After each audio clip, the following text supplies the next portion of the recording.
So now we are going to look at the third law, जो है law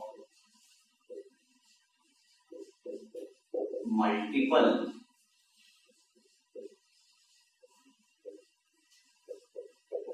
proportion। बड़ा simple law है। पहले तो ध्यान रखिए कि this law was given by Dalton, John Dalton, around 1808 के आसपास ये लॉ प्रपोज करा गया। पहले इस लॉ को एग्जांपल के जरिए समझते हैं। देखो इस लॉ का क्या कहना है, मल्टीपल प्रोपोर्शन का कहना है कि मान लो हमारे पास दो एलिमेंट हैं और दो एलिमेंट कंबाइन होते हैं। और इंस्टेंस हमने एग्जांपल लिया से नाइट्रोजन, या let us begin with a very simple example, carbon और ऑक्सीजन। ठीक है, दो एलिमेंट हैं कार्बन और ऑक्सीजन, और ये कंबाइन करके एक से ज्यादा प्रोडक्ट बनाते हैं। ये बना रहे हैं CO और CO2, या तो CO और O कंबाइन हुआ तो CO भी बन सकता है, और क्या बन सकता है CO2। तो इस लॉ का कहना है कि भाई अगर दो एलिमेंट कंबाइन होके एक से ज्यादा प्रोडक्ट बनाए तो अगर मैं यहां इनकी जरा रेशियो लिख लेता हूं, कार्बन यहां कितना आ रहा है 12, तब ऑक्सीजन का मास कितना होगा, है ना, ये कार्बन 12 होगा तो ऑक्सीजन कितना हो जाएगा 16, है ना। CO में कार्बन मोनोऑक्साइड में कार्बन का वेट कितना है 12 और ऑक्सीजन का वेट कितना है 16। CO2 में बात करें तो ये होता है 12 और ऑक्सीजन होगा 16 इंटू 2 32। ये क्या है, तो देखो इस लॉ का क्या कहना है। इस लॉ का बड़ा सिंपल स्टेटमेंट है कि अगर दो एलिमेंट कंबाइन करें और कंबाइन करके एक से ज्यादा प्रोडक्ट बनाएं, तो अगर मैं किसी एक एलिमेंट का वेट फिक्स कर देता हूं, जो दूसरा एलिमेंट है वो सिंपल रेशियो में ही कंबाइन कर रहा होगा। देखो यहां मैंने इसका 12 ग्राम लिया तो ये 16 है, और ये 12 लिया ये 32।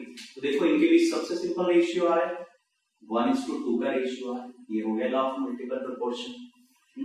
देखो इसको ऐसे बना नहीं सकते अपन कि ये इस तरह से, राइट,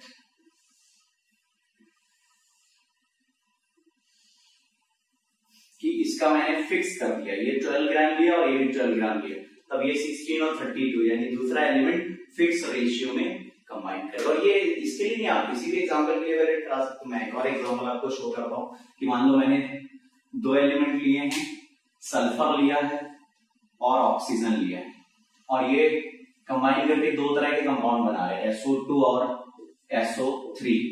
यहां जरा इसके रेशियो लिखें, SO2 में सल्फर कितना होगा, भी सल्फर होता है 32, ऑक्सीजन यहाँ 2 है तो ये भी क्या हो जाएगा 32। यहां पर सल्फर 32 और ऑक्सीजन 3 है तो ये क्या हो जाएगा 48। तो इस लॉ के हिसाब से अगर दो एलिमेंट कंबाइन करें और दो से ज्यादा, अगर एक से ज्यादा कंपाउंड बनाएं, तो किसी एक एलिमेंट को अगर मैं फिक्स कर दूं, जो दूसरा एलिमेंट होगा वो सिंपल रेशियो में ही कंबाइन कर रहा होगा। देखो ये बड़े सिंपल रेशियो में कंबाइन कर रहा है, 2:3 का रेशियो यहाँ पर आ जा रहा है।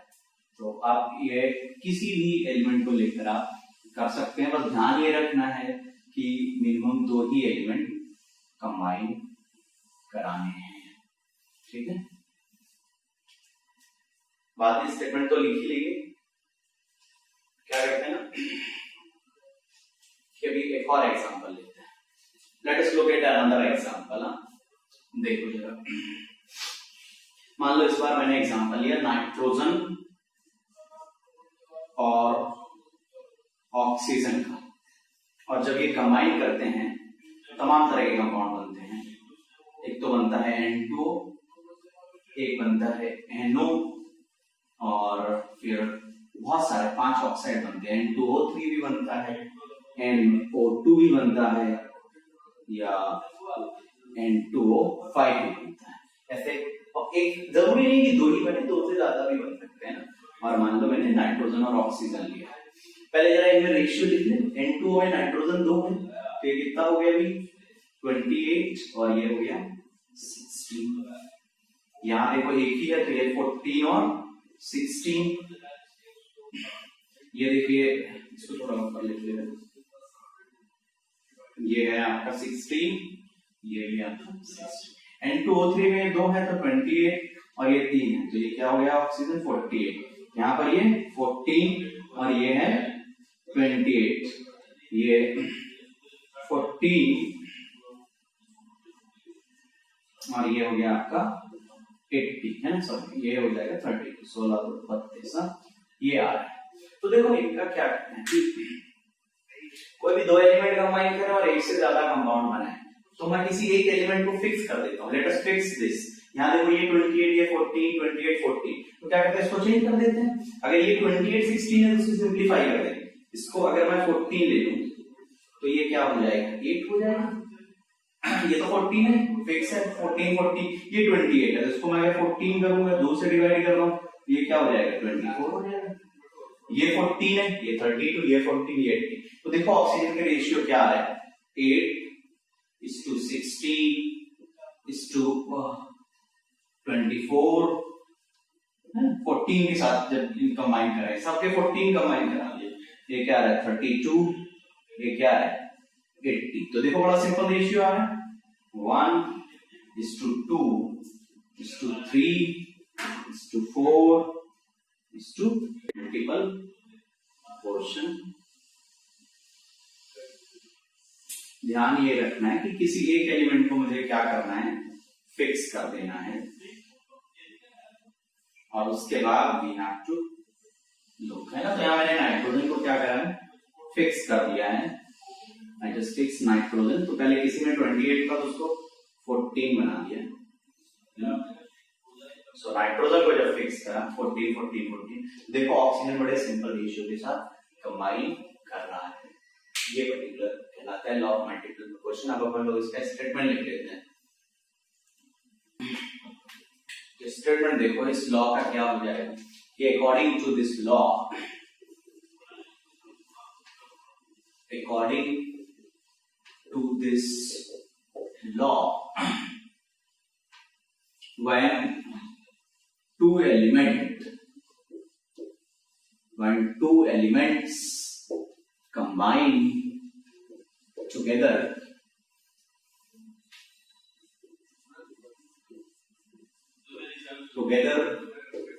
to form more than one compound,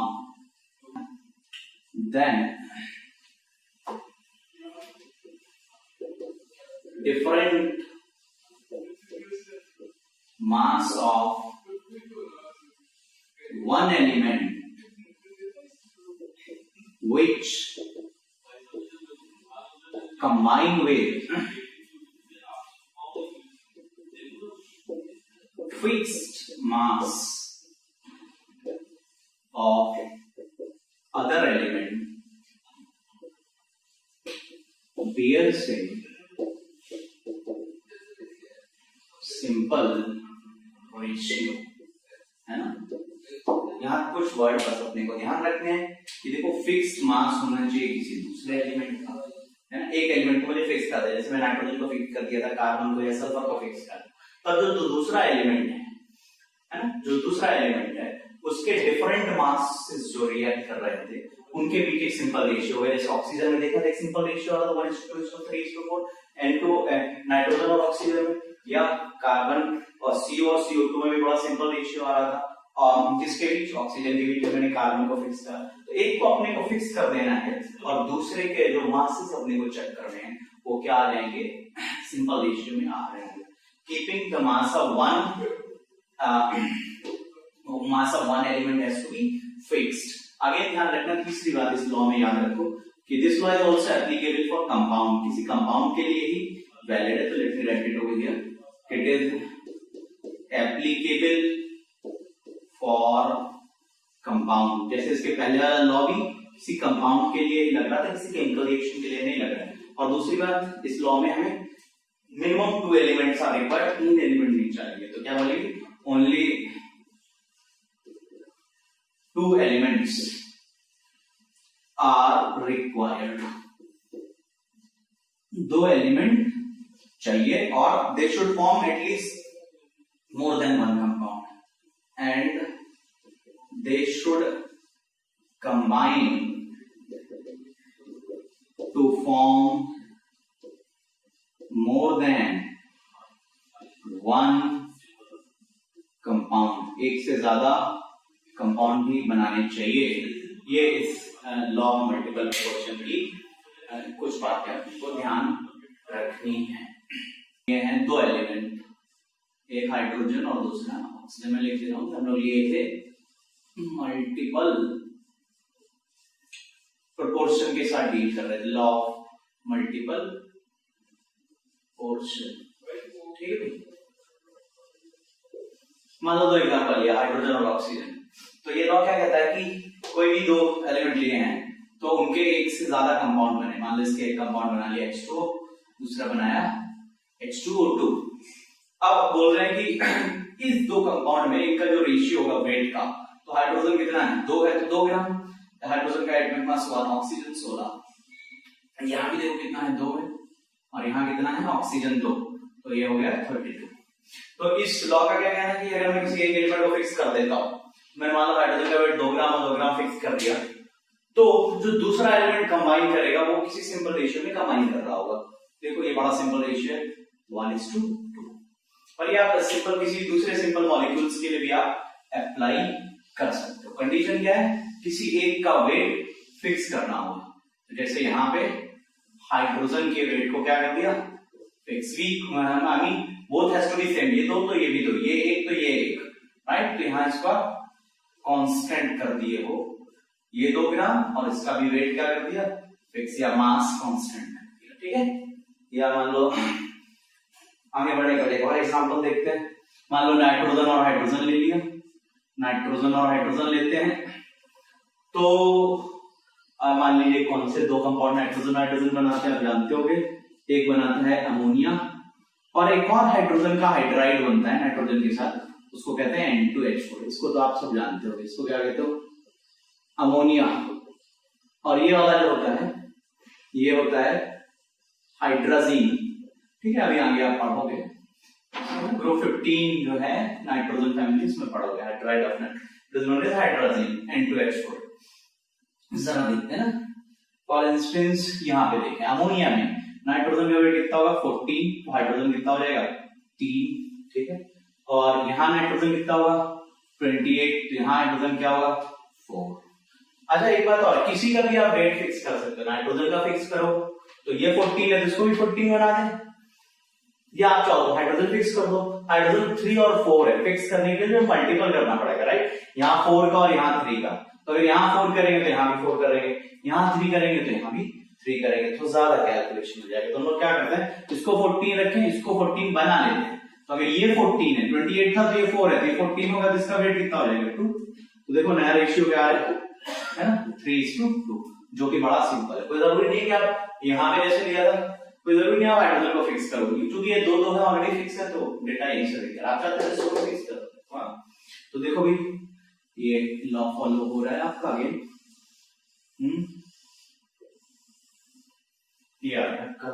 सो अगर मैंने नाइट्रोजन का वेट फिक्स कर दिया 14 और 14, जो दूसरा एलिमेंट है हाइड्रोजन, वो सिंपल रेशियो 3:2 में कंबाइन कर रहा है। अब इसमें किस तरह के सवाल बनेंगे वो अपन जो है थोड़ा सा देखते हैं ना, कि किस तरह का सवाल यहाँ पे बनेगा। तो लॉ मल्टीपल प्रोपोर्शन का क्वेश्चन था कि 2 कंपाउंड्स जैसे of SN and O oxygen have following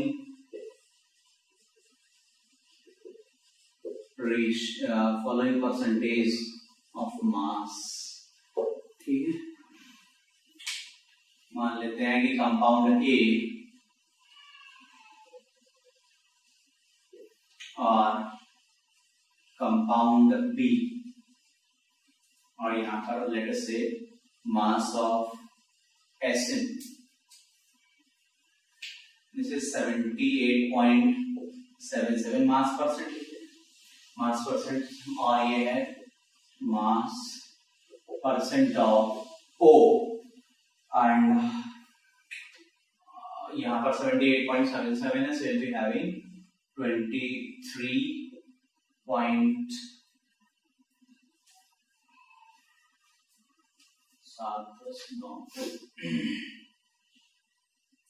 This will be our 11, है ना, it will be our 21, है ना, 7 8 9, let us say 21.23%. और here we are having say 88.12%, or it will be 88.11.88%. or we have to say whether it is obeying law of show that it is obeying, show that it obeys law of multiple proportion.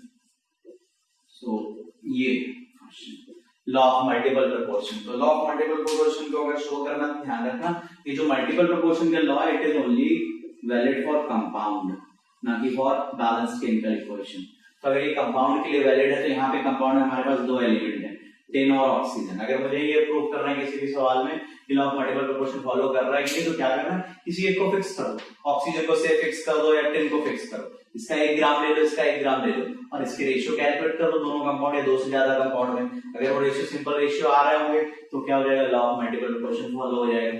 जैसे यहाँ पे दो compound, compound A और compound B है, तो मान लो compound A में हमारे पास कंपाउंड ए और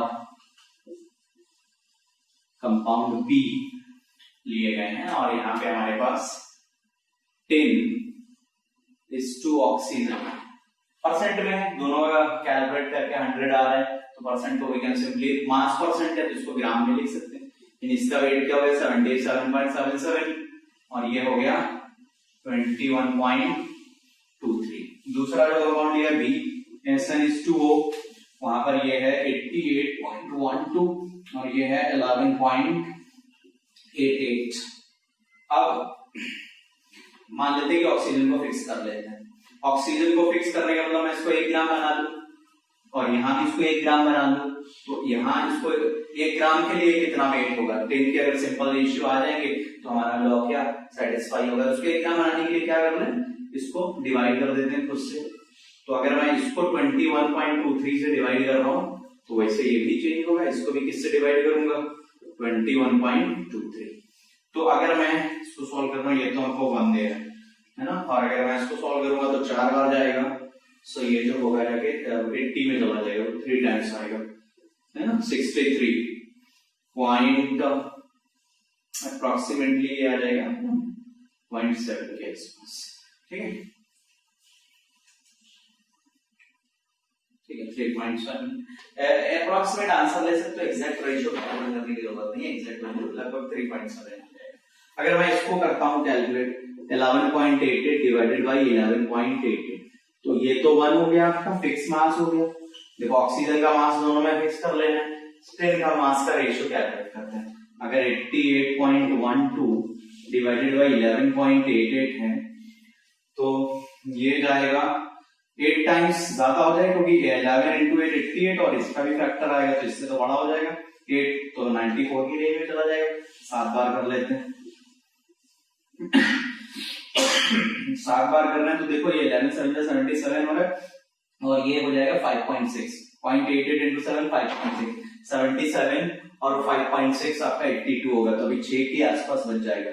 सो ये लगभग जो है पॉइंट लगा के 60 है ना, तो अगर 60 या 61 की रेंज में बचेगा, 5 टाइम्स करेंगे 55 और 59 की रेंज में, तो लगभग ये जो है हमारा 7.4 या 5 की रेंज में आ जाएगा, 7.4 या 5, 0.12 का फैक्टर आएगा और 0.8 भी, तो ये लगभग 7.4 उसी के आसपास आ जाएगा। तो देखो जब मैं इसका वेट फिक्स कर दे रहा हूँ, लेट अस से ये 1 ग्राम हो गया और ये भी क्या हो गया 1 ग्राम।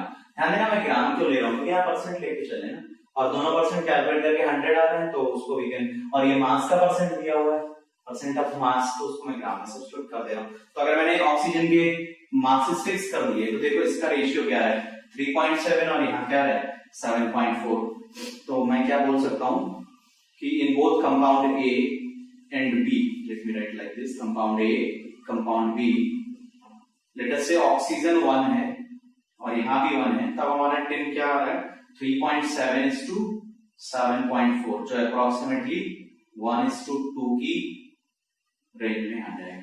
यानी ये सिंपल रेशियो फॉलो करना है, आपका आंसर आ जाएगा। अच्छा एक बात और देखना, जरूरी नहीं है ऑक्सीजन को फिट करो, आप इसको भी 1 बना सकते हो कि एसएम को 1 बना लो और ऑक्सीजन के रेशियो चेक कर लो, फिर भी यही आ रहा होगा। ये जरूरी नहीं कि 1:2 आए तो और रेशियो आएगा, और सिंपल रेशियो होगा, ठीक है। पर वो कैलकुलेशन बड़ा गंदा होगा क्योंकि 78 को ये तो डिवाइड हो गया 1 आ जाएगा, और यहाँ 21.23/77.7 करोगे, जो लंबा कैलकुलेशन होगा। इसलिए कोशिश करो इस तरह का कैलकुलेशन आए तो रिलेटिवली इजी होगा, इजी तो ये भी नहीं है, ठीक है। तो इस तरह से अगर कोई भी सवाल आए आपके नींद में तो ध्यान रखना, मल्टीपल प्रोपोर्शन से जुड़ा कोई भी सवाल आएगा, क्या करना है, किसी एक एलिमेंट के वेट को 1 मान लो, दोनों दिए हुए कंपाउंड में, या 2 से ज्यादा हो तब भी यही करना, और उसके बाकी एलिमेंट का रेशियो वेट के हिसाब से, अगर सिंपल रेशियो में आ रहा है वो क्या कर रहा होगा, फॉलो कर रहा होगा लॉ ऑफ मल्टीपल प्रोपोर्शन।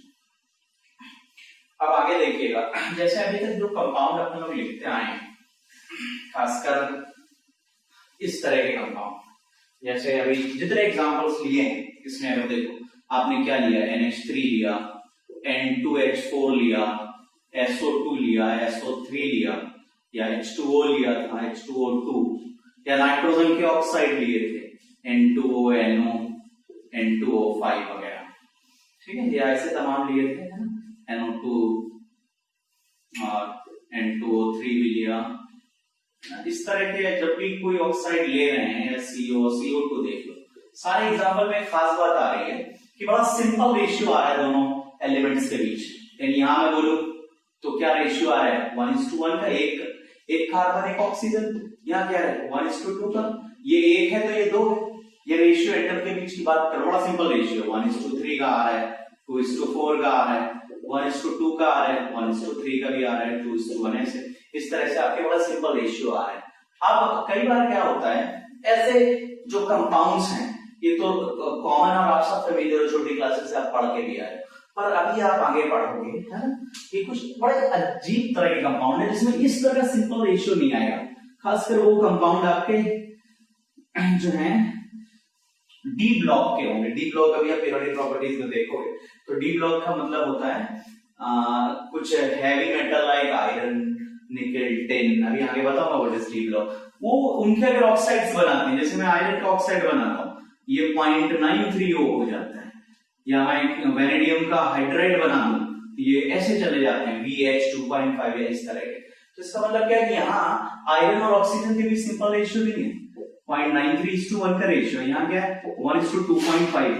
तो अगर ऐसे सिंपल रेशियो नहीं आते, इस तरह के कंपाउंड्स को कहा जाता है non stoichiometric compound. These type of compounds are called as non-stoichiometric compound, ठीक है, यानी इनके बीच जो स्टोइकियोमेट्री है आयरन और ऑक्सीजन के बीच वो सिंपल है, क्योंकि ये जो कंपाउंड्स आ रहे हैं आपके इनको कहा जाता है स्टोइकियोमेट्रिक कंपाउंड। ये these are known as stoichiometric compound। यहाँ बहुत सिंपल रेशियो होगा। अब जो लॉ ऑफ मल्टीपल प्रोपोर्शन है, ध्यान रखने वाली बात क्या है कि law of multiple proportion does not apply to non stoichiometric compound. ये अपने को याद रखना है, नोट पॉइंट है ना, कि नोट पॉइंट है, आप कह सकते हो it is one of the limitation कि law of multiple proportion does not apply to non-stoichiometric compound। non-stoichiometric compound का ये अप्लाई नहीं करेगा, अपने को ध्यान रखना, ठीक है। अच्छा, अब आगे बढ़ने के पहले एक और लॉ देखते हैं, वो है लॉ ऑफ रेसिप्रोकल प्रोपोर्शन। यहाँ एक बात क्लैरिफाई कर दूं आपको, वो ये है कि लॉ ऑफ रेसिप्रोकल प्रोपोर्शन जो है एनसीईआरटी से मिसिंग सा है। पहले होता था कि कुछ नया उसमें हटा दिया, और ये मत समझते हैं सिलेबस में नहीं है। Law of multiple proportion syllabus में है नीट के, and we have to study. तो अगर एनसीईआरटी में ना मिले इट डजंट मैटर, हो सकता है नए एडिशन में डाल दिए हो, तो पुराने एडिशन की एनसीईआरटी से गायब है वो। तो अगर वो नहीं मिल रहा है then also you have to study because it is present in the NEET syllabus.